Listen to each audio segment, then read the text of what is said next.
जय माता दी दोस्तों, मैं आपकी परनीता। आप सब लोग कैसे हैं? होप करती हूँ कि आप भी सब अच्छे, खुशहाल और सुखी होंगे।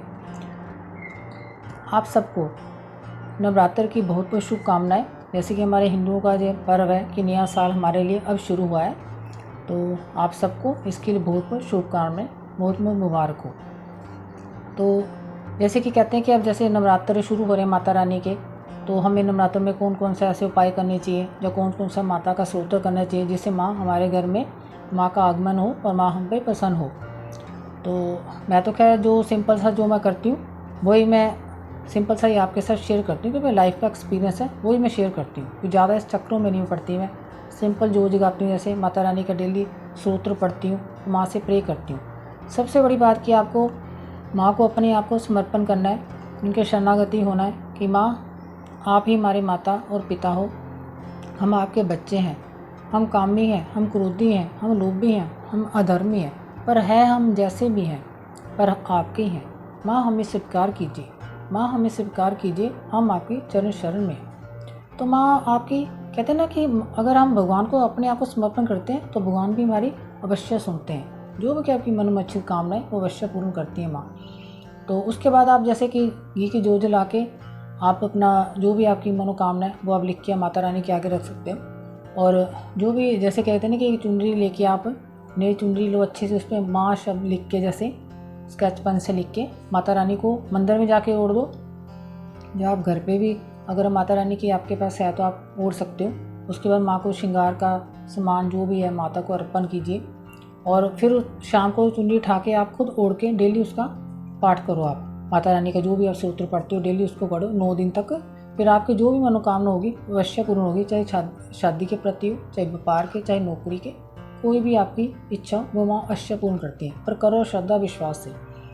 और मैं जो आपसे स्तोत्र 108 नाम माता के आप सबसे शेयर कर रही हूँ, उससे पहले मैं आपसे कहना चाहती हूँ कि जो भी मैं वीडियो शेयर करती हूँ आप यूट्यूब पर जाके देखा करो, उसको लाइक और कमेंट्स जरूर किया करो, क्योंकि आपके लाइक और कमेंट से मुझे बड़ा मोटिवेशन मिलता है। तो आगे भी आपकी छोटी छोटी वीडियो आपसे शेयर करती रहूँगी। तो माता के 108 नाम है वो मैं आपसे शेयर कर रही हूँ। ओम श्री दुर्गाय नमः। ईश्वरवाज। शंकर जी पार्वती से कहते हैं, कमला नैने अब मैं ओष्ठ नाम का वर्णन करता हूँ, सुनो।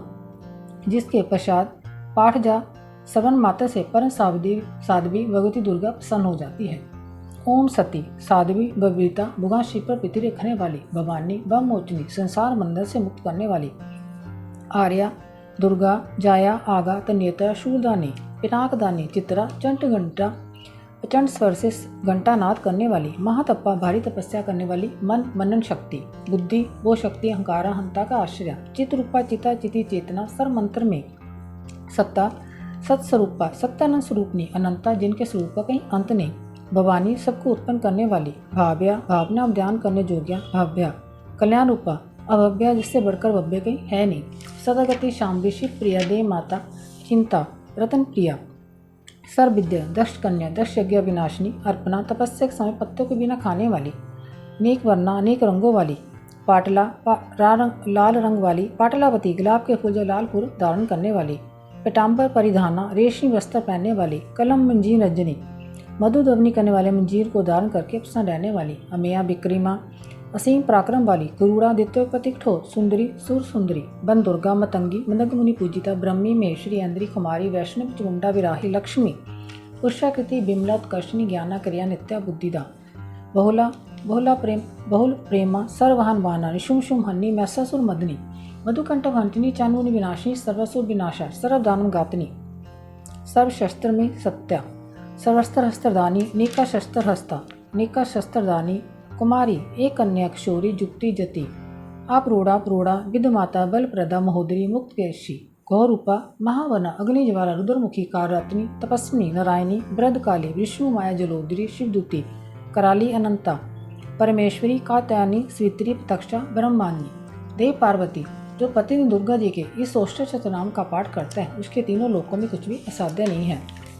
वह धन धान्य पुत्र स्त्री घोड़ा हाथी धर्म आदि 4 पुरुषार्थ तथा अंत में सनातन मुक्ति भी प्राप्त कर लेता है। कुमारी का पूजन और देवी श्रेष्ठी का ध्यान करके पराभक्ति के साथ उनका पूजन करें, फिर ओष्ठ नाम का पाठ आरंभ करें।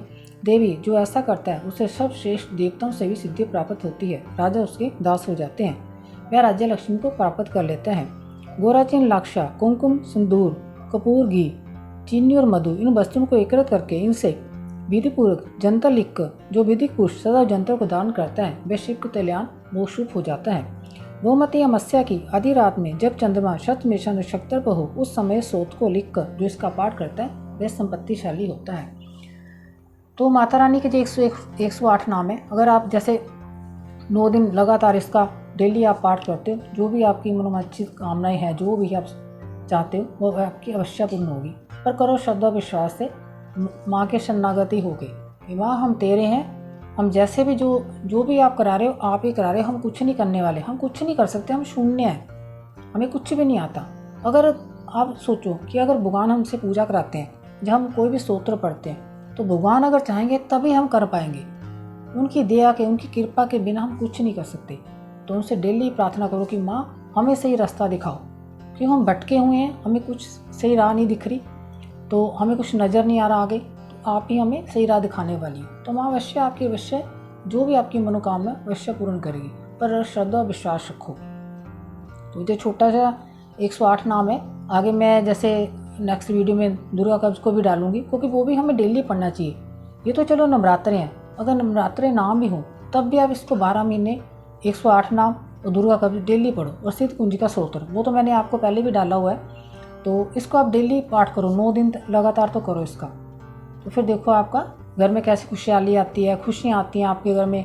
धार्मिक जैसे कहते हैं ना कार्यक्रम वो होते हैं, तो क्योंकि इन दिनों में तो ऐसे लगता है इससे बाहर ही आ गई, क्योंकि वहाँ हमारे घर पे जैसे लगता है कि हमारे घर पे ही आई हुई है। हमें बहुत खुशी होती है, घर में खुशहाली वाला माहौल बना होता है, सुख शांति बन जाती है, सुख समृद्धि आती है। बच्चों पे भी माँ अपनी कृपा जिस मिशन में आती है। वो कहते हैं कि बच्चे भी अगर हम भी घर के जैसे मिलके जब भी आप माँ की आरती करते हो, कोशिश यही करो कि घर के पूरे सदस्य बैठ के माँ की आरती करो। क्योंकि जहाँ पे ये कहते हैं ना आपस में यूनिटी होती है, एकता होती है, माँ भी उसी घर में आती है। जिस घर में लड़ाइयाँ रहती है माँ भी उस घर में कभी नहीं आती। तो जी हमें सबसे पहले अपने आप को सुधारना पड़ेगा, अपनी फैमिली को जैसे अपना मिल के चलो। अगर आप मिल के चलते हो फिर देखो आपके कैसे काम सारे बनते हैं। तो आपको जो मेरा छोटा सा जो ये वीडियो आपके जैसे जो मैंने आपसे स्तोत्र शेयर किया कैसा लगा, मुझे लाइक और कमेंट्स करके जरूर बताइए। तब तक के लिए जय माता दी।